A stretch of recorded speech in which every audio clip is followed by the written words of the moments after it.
বিনিয়োগের ক্ষেত্রে সবচাইতে বড় কোঠার সবচাইতে বড় আঘাত আপনারা করেছেন। আপনারা বলেছেন শিল্পের ক্ষেত্রে গ্যাসের যে দাম আছে সেটা 33% বাড়িয়ে দেবেন। আমি বলি যা পারেন সেটা করেন, যেটা পারেন সেটা স্বীকার করেন, যেটা না পারবেন সেটার জন্য জনগণের সাথে খোলা মনে কথা বলেন, ধোঁকা দেওয়ার চেষ্টা করেন না। অন্যান্য রাজনৈতিক দলের মতো এই রকমের অভিনয় করেন না। আপনাদের কাছ থেকে কেউ অভিনয় দেখতে চায় না। আরেকটা কথা বলতে চাই, বাংলাদেশে যারা খুন করেছে, যারা টাকা পাচার করেছে, যাদের টাকা পাহারা দেওয়ার জন্য এই দেশের মানুষের উপর নির্যাতন হয়েছে, সেগুলি হয়েছে তার পেছনে একটা কারণ, এরা এই দেশের সম্পদ লুট করতে চেয়েছে। এই সম্পদ লুট করে তারা ভোগ করতে চেয়েছে। আবার যারা ভোগ করবে, আবার যারা লুট করবে, তাদেরকে এই দেশের মানুষ, তাদেরকে এই দেশের প্রশাসন সালাম দেবে, ফেরত দেবে। এইভাবে তারা একবার এগিয়ে চেয়েছে। আজকে আপনারা ওই খুনিদের বিরুদ্ধে বিশেষ ট্রাইব্যুনাল করেছেন, যারা গুম করেছে তাদের বিরুদ্ধে বিশেষ ট্রাইব্যুনাল করেছেন। কিন্তু যাদের জন্য সমস্ত গুম, সেই কারণে গুম, এই যে লুটপাট যারা করেছেন, যারা টাকা পাচার করেছেন, যারা এখন পর্যন্ত স্বীকৃত মতে বাংলাদেশে গত 15 বছর ধরে 28 লক্ষ কোটি টাকা এই দেশ থেকে পাচার করেছে, তাদেরকে এখন পর্যন্ত তাদের খেসারগুলো আপনারা স্পর্শ করেন না। এখনো পর্যন্ত কেবলমাত্র একটা ব্যাংকের কথা যদি বলি, বাংলাদেশ ইসলামী ব্যাংকে ব্যবহার করে 1,05,000 কোটি টাকা পাচার হয়েছে। সেই ইসলামী ব্যাংকে এর আগে যিনি সিইও ছিলেন, যিনি ক্ষমতায় বসেছিলেন, যার হাত দিয়ে পাচার হয়েছে, আজকে পর্যন্ত তিনি সেই ব্যাংকের মালিক হয়ে সেই ব্যাংকের সিইও হয়ে বসে আছেন। তার বিরুদ্ধে আমি কোনো ব্যবস্থা নেব। টাকা পাচারকারীরা রাজনৈতিক দল খুলতেছে, টাকা পাচারকারীরা পত্রিকা টেলিভিশনের মালিক হচ্ছে। নতুন নতুন টাকা পাচারকারী পুরনো পাচারকারীদের জায়গায় নতুন করে নতুন নামে নতুন ভাবে সেগুলির মালিকানা দিচ্ছে। তার বিরুদ্ধে আমরা নিচ্ছেন না।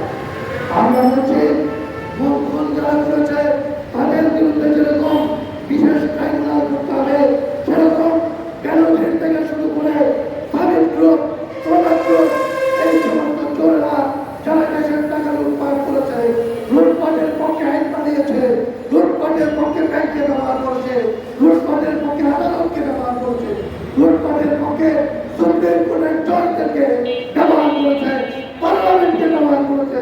সেই সমস্ত লুটেরাদের সম্পদ বাজেয়াপ্ত করার আইন করুন এবং সেই সম্পদ বাজেয়াপ্ত করে এই গ্যাসের মূল্য, এই তেলের মূল্য আপনি কমাতে পারেন। আজকে সেগুলি না করে নতুন করে ভোজ্য তেলের দাম বাড়ানো হচ্ছে, গ্যাসের দাম বাড়ানো হচ্ছে, কিন্তু কোনো ধরনের ব্যবস্থা নেওয়া, কোনো লক্ষ্য আমরা দেখছি না।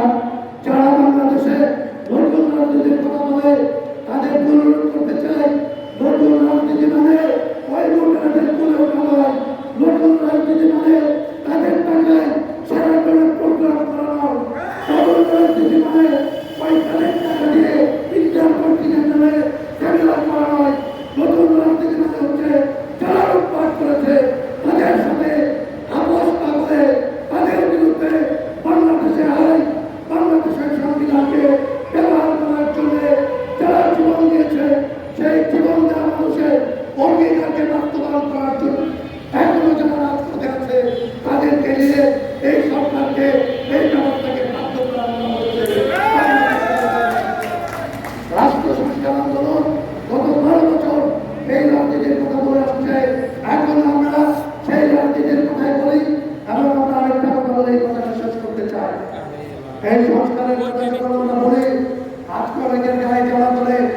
এর আগে পর্যন্ত শেখ হাসিনাকে যখন হটানোর দরকার ছিল, তখন সেই সমস্ত দল আগে সংস্কারের কথা বলেছেন, কথায় কথায় যারা 31 দফার কথা বলেছেন, তারা আজকে নতুন করে এই সংস্কারের বিরুদ্ধে বাংলাদেশে যাতে রাষ্ট্রের সংস্কার না হয় তার জন্য মাঠে লেগেছেন। পরিষ্কার করে বলতে চাই, বাংলাদেশের জনগণ কেবলমাত্র আপনাদেরকে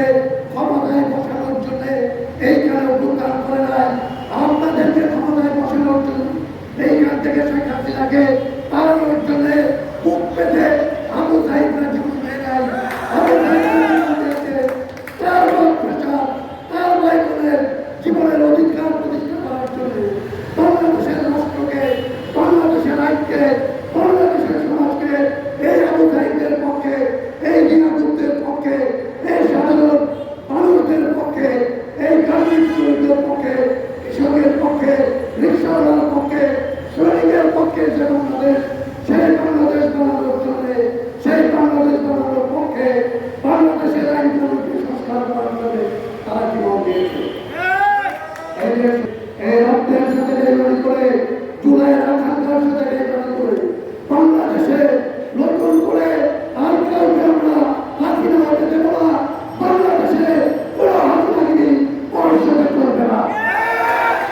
এই কথা বলে আমার তার জন্য আজকে কোনো মাঠে আছেন তাদেরকে আগামীতে বাংলাদেশে কোনো হাসিনাগিরি যাতে উদ্ভব না হয়, হাসিনা যাতে কোনো নতুন নামে, কোনো নতুন বন্দোবস্তের নামে, কোনো নতুন রাজনীতির নামে, কোনো ধরনের স্থিতিশীলতার নামে, কোনো পার্লামেন্টের নামে যাতে আবার এই রকমের ওই সংশোধনকারী আর ওই ভোটের ব্যবস্থাকে এখানে প্রতিষ্ঠা করতে না পারে, তার জন্য সজাগ করার জন্য ওই দিনের সরকারের মতো কাজে করবে জীবনের প্রতিটা ক্ষেত্রে যা করে তা বাস্তবায়ন করার জন্য যেটা বলবো সেটার সাথে যেন আমরা করতে পারি, সে পরীক্ষা নিয়ে আমাদের সাথে আপনাদের যদি মনে হয় রাষ্ট্র সংস্কার আন্দোলন যা করে সেটা করার জন্য রাজপথে জীবন যদি করতে থাকে, তাহলেই কেমন রাষ্ট্র সংস্কার আন্দোলনের সাথে আপনাদেরকে মুক্ত হওয়া চাই।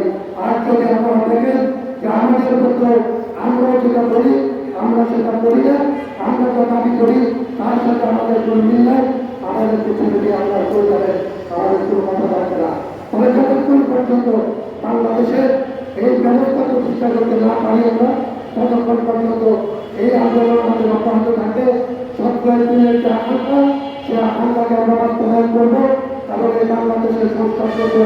বাংলাদেশের নতুন রাষ্ট্র, নতুন আইন, নতুন সংবিধান এবং নতুন সরকার গঠন করবো, এই আশা ব্যক্ত করে আপনাদের সবাইকে সে লড়াইয়ে একসাথে থাকার আহ্বান জানিয়ে এবং রাষ্ট্র সংস্কারের আন্দোলনকে এগিয়ে নিয়ে যাওয়ার আহ্বান জানিয়ে আমার কথা আমি এখানে শেষ করছি।